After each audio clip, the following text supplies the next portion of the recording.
Good evening. I'm Stacey Amos for News Channel 8, and these are the top stories that we have for you tonight. A surprise visit by the U.S. Secretary of Transportation.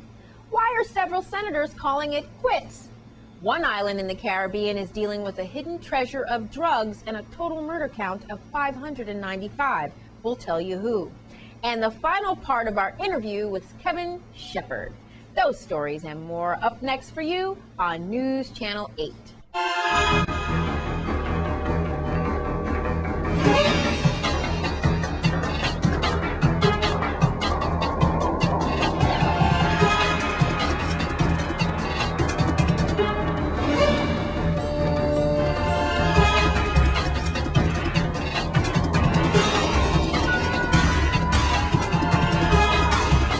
In our top story tonight, Ray LaHood, the U.S. Secretary of Transportation, is in our territory. Let's take a look at a press conference held earlier today at the Henry E. Rosen Airport. Where we are today is also an economic engine for the island. Airports are an economic engine because they provide jobs. So I am proud to say that we are going to be making an award today, which will be an important step towards modernizing air service and travel to St. Croix. Through a program called the Small Community Air Service Development Program, we will be providing a $300,000 grant to help the Virgin Island Port Authority improve service from the airport to other destinations. These funds will support the community's efforts to establish new nonstop service from St. Croix and the mainland of the U.S., and also to reduce the cost of traveling to and from St. Croix and generate new jobs and economic growth to the Virgin Islands. Thank you, Secretary LaHood. And when we invited you, we really wanted you to just come and see, but you've come with a little bonus for us in that $300,000 grant, and we're really thankful for it. And I'm sure that Executive Director Mills and his staff will put it to very, very good use. So thank you so much. Mr. Secretary, I would just like to say thank you very much for taking the time, not just for coming to the Virgin Islands, but you're visiting both islands. And I think that's extremely important to us, that you're taking the time to come to St. Croix, but also to St. Thomas, and truly get a sense of the Virgin Islands. And I think after this visit, you will have that opportunity. And I just want to echo the delegates' words, which is we're very glad for the air service grant. As you can tell, one of the most important things as part of our economic development is air service. Air service and roads and infrastructure. And a grant such as that allows us to go out and market the territory, market St. Croix, market St. Thomas, to be able to attract those, not just to the Virgin Islands, but to the entire region. And for that, we're thankful that you personally took the time to come here and to provide that with us. In other news, several senators have said that they will not be running again. Many people speculate it could be because of the dreaded federal audit that could implicate several senators and past senators as well. News Channel 8's Wes Small discusses this with Senator Craig Barshinger. Thank you very much, Stacey. I'm with at-large Senator Craig Barshinger. We're going to get serious in a second at least. A record amount of candidates running. We're going to be talking briefly about that and why some of your fellow senators and former senators that you've served with last minute are not running, all leading to a very exposing letter to the editor that you put in the Avis about a week ago that really broke down, again, what we're going to talk about, the audit and transparency in our legislature and in our government. Thank you very much for sharing time with us. I know you're very busy, Senator.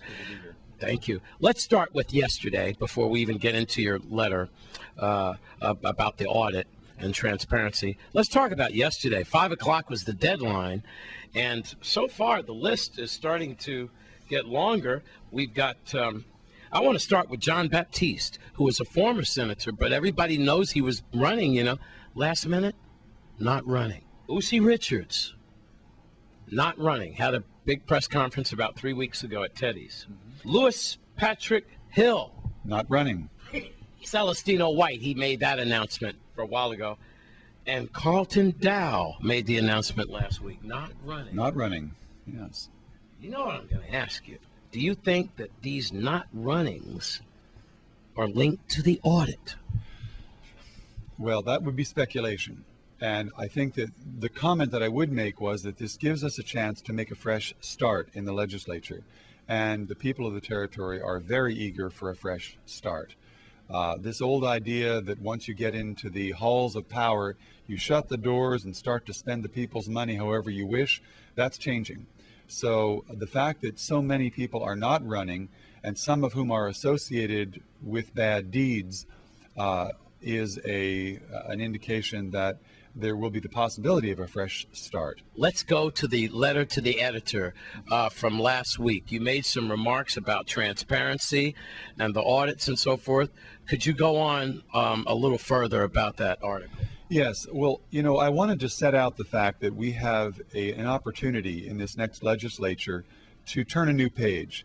And one of the things that has to stop in order for the legislature to work correctly is we have to stop going along to getting along. A lot of the people in the legislature who may have made some decisions that were not the right decisions did so not because they were inherently evil or corrupt, but simply because the culture of the legislature is one of corruption. And many people think that the legislature is a sham in terms of transparency, and they are right. The legislature is not transparent. It is run entirely with taxpayers' money, and yet we will not give a lick of information to people who have actually asked in writing for the information. We even have, the legislature has subpoenas asking for this information, and the legislature is just putting them off. So it feels very strange to be part of a body which is so dysfunctional right now. And I think that this is a chance when the voters go to the polls that they must ask themselves who is going to come at this with a servant's heart, and then send people who want to solve problems. You don't necessarily want to send people who just have a big ego, because a big ego counts for something. It gets you through the day, but you really have to have a burning desire to help other people. Senator at Large Craig Barshiger, under the 8. All right, I know you can't wait to see who we're going to have under the 8 again, right? I'm Wes Small for News Channel 8. The voters of St. Croix has a list of 71 candidates to choose from this year. We wish them all the best of luck. Now, Weed and Seed has just made a very generous donation to 10,000 helpers. News Channel 8's Wes Small has the story. Thank you very much, Stacy. We're by the Grove Place Fire Station, also home of Weed and Seed, a great organization here in Estate Grove for the youth. I'm here with the lovely Leslie Ann Yarwood, who is an office administrator here, and she's got some good news for the folks at 10,000 Helpers. Well, drop the bomb on them. Good afternoon. Well, we just finished concluding our whole week, 7-night overnight stay camp at the Howard Wall Boy Scout. That was August 5th to 2011, and in the interim of that concluding, we had some excess food left over, and what we're doing now, we're donating the excess food to 10,000 helpers. And what we actually donated is 2 cases of chicken leg, about 12 pounds of fish, ground beef hamburgers, rack of ribs, wheat French bread, cases of fries, onion syrup, apples, orange juice, tomato paste, ketchup, mayonnaise, mustard, eggs, vegetable sliced bread, and sweets. Wow. And how long y'all was out there? You were out there too? I was there for 2 days. I had my share. After 2 days, you went back to cable, right? Came right back here to work.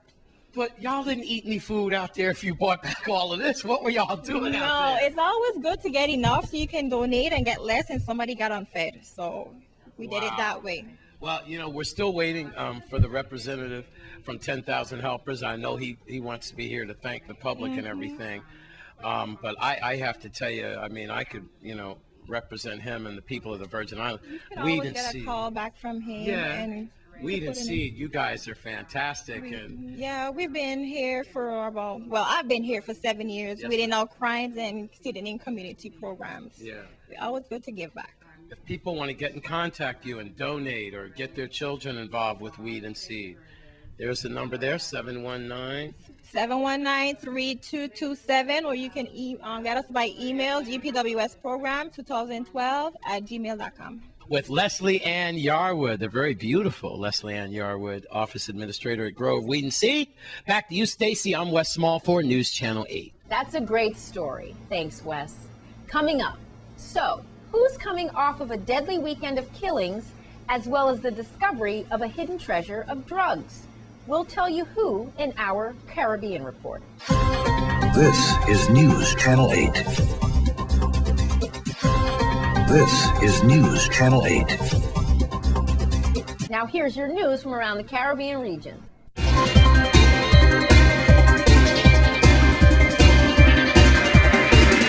From the Caribbean, the CARIFORUM EU Economic Partnership Agreement took center stage as the Caribbean Export hosted 2 days of high-level meetings to discuss the way forward for the region in the implementation and utilization of the EPA. From the Caribbean, almost 1 in 4 men today describe themselves as bisexual. A new study suggests the preliminary findings of the region-wide Caribbean Men's Internet Survey are in stark contrast to the region's traditional image of a macho society with a sparse tolerance for homosexuality. From Antigua, parliamentarians and other senior members of the opposition ALP have started a discussion that would see the party political leader Lester Bird give up his role as leader of the opposition in the House of Representatives, although he would retain his seat in Parliament as well as continue as political leader. From Antigua, regional airline Liat has just announced the cancellation of a number of its scheduled flights into Grenada after its employees at the Maurice Bishop International Airport began industrial action. From Dominica, Prime Minister Roosevelt Skerrit and opposition leader Hector John are expected to meet and discuss a new president for Dominica today.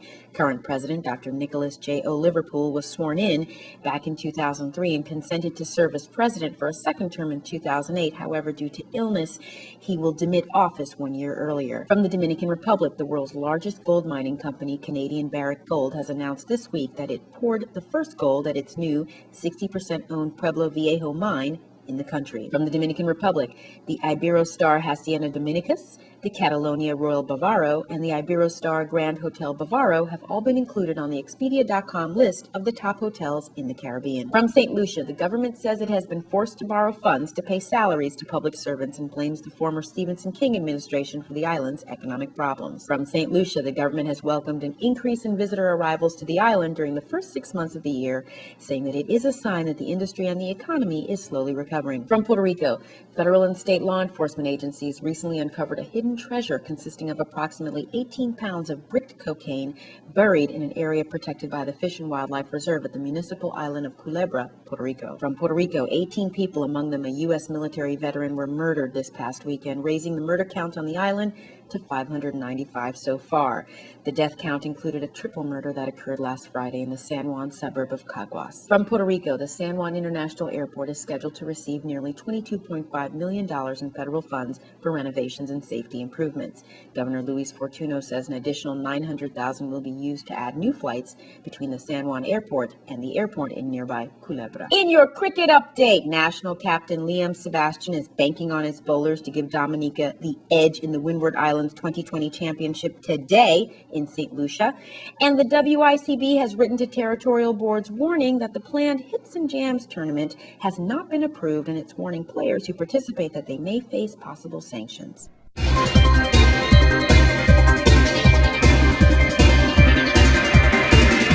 Please be sure to check our Facebook page for all full stories and details in the Caribbean Report. Now, here's the second part of our interview with basketball star Kevin Shepard. Let's move on to your basketball camp. Well, basically, one of the things I do every summer, and I started last year with the after-school program for Choices Basketball, is try to work with a lot of troubled kids, especially young men. And you see with the crime and violence that's going on in the Virgin Islands, I just wanted to put my stamp and giving back, so to speak, to the next generation.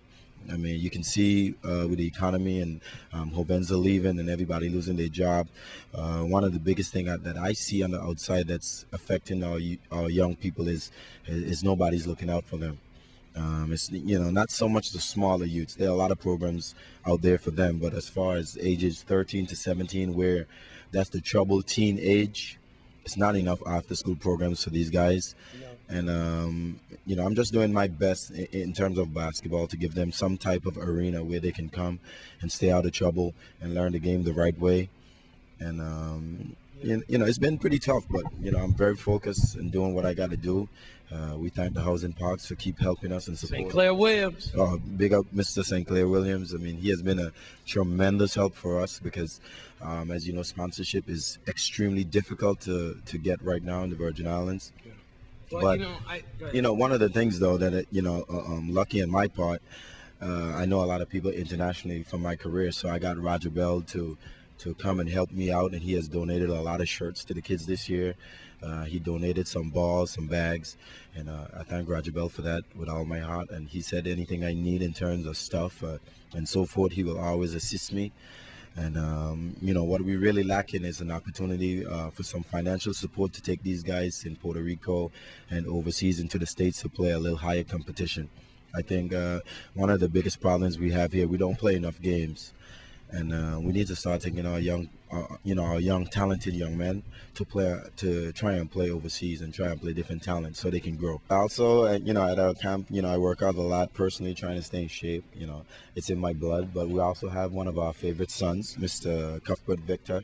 A lot of you guys know him as Niet in the Summer League, and he just signed his contract to go back and play professionally in France with Le Mans. So I'm trying to keep him in shape so he can buy me a car when he becomes a millionaire, because my car is getting a little rusty. Can you beat him? Unfortunately, no. He's too strong with his Super Saiyan strength. But in shooting, I probably can. But anything else, no. You guys ever play for Doe? As far as being the best player of the Virgin Islands, Tim Duncan will always be the stigma of excellent. But he's the next best player who ever touched a basketball. Y'all play pickup games for a little Doe? For a little Doe.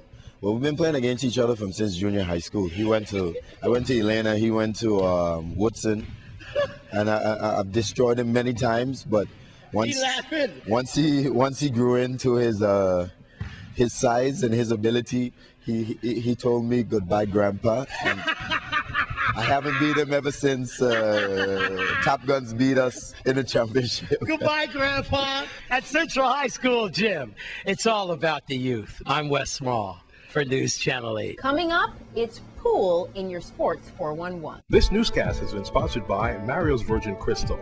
Let us save you the hassle of lugging those jugs around. Purified bottled water conveniently delivered to your home or office. Also available in your favorite grocery store. Call 773-2810. This is News Channel 8. This is News Channel 8. We visit again with our power pool player. News Channel 8's Wes Small is with McKeel. Thanks a lot, Stacy. Wow, we are in Peters Rest and Mr. Charles St. Croix Martial Arts Center. We've been here many times, like for summer camps, after-school tutorial programs, and so forth. Many trophies surrounding this establishment. And this is the second year that we've been here. I'm with Eric and his wife, Moni. Of course, we all know Charles, but this is the second annual Heartbreaker Youth Tournament. Yeah, and the name of your pool team is Heartbreakers. Yeah. Y'all might remember the infamous pool shark, the youngest one, the star of the Eastern Caribbean, McKeel. He is somewhere around here munching on some lunch. We're going to talk to you first, Eric. What does this mean as Mr. Charles donates this site? We've got 40 youngsters here. Here's McKeel. And 32 are participating. We've got some kind of round-robin elimination tournament going, and you've got prizes and everything. Tell us all about it. Well, we got a 32-man board, and they're playing 2 per team, and we narrow it down to the last 2. And McDermott Q's is sponsoring 2 Q sticks to the winner, and we're giving trophies to second and third place. And what we're going to do is, once we know with the kids that have won the tournament, we're going to have their name lasered in it with the date and the time of and where it was done. Charles, what does this mean when you see people like Moni and Eric donate their time, how they've gotten these sponsors and everything? Because I know you know all about it, how hard it is. Man, Wes, this is great. In today's economy, hard to get sponsors, hard to get people together and stuff like that. But when Monica and Eric get together, man, miracles happen. And it's always a pleasure to have them here. And even look around and see how the kids interact with each other. It's like they've been knowing each other for a long time. And that's the joy of having these kind of tournaments together, man. What do you have to say there? Actually, I love the fact of the children being together as well. And we're looking to build, as you know, McKeel has been to nationals. We are looking now to build a team of St. Croix youth to participate in a national team play. That's why I would like to bring in Mr. Paris, because he is going to be heading this off. What do you have to say about this? Well, I'm just proud to see that these kids came out today, and I was hoping to see a little more parents here, so we could talk to them and let them know what we have in store for the Virgin Islands Billiard Association coming up in January. That we'll be able to put our league together, get it promoted, and start traveling. But you're saying it now. Channel 8's here for you. Right. Now they're watching it at home. That's good. Well, I'm telling the parents now, I'm inviting you to come out, see what's happening here. We'll be training hard, preparing for the BF tournaments coming up in the summer. Now what's the BF tournament? That's the Billiard Education Foundation. That's where McKeel plays every year. He promotes the Virgin Islands on his own, so I was hoping that we have a full team next year to go out and, do what we have to do to make the Virgin Islands proud. How's your skills turning out these days? It's turning out good. Getting better? Yes. Look at her smile. Ajax can't take it off. How does it feel to be #1 in the Eastern Caribbean in your this part of the hemisphere as your age bracket? Is it hard to be #1? Yeah. I know it is for this reporter. Yeah, it's hard. It is, isn't it? That I have to keep training every day to be more better than I was before. I'm Wes Small in the side pocket, Stacy, on News Channel 8.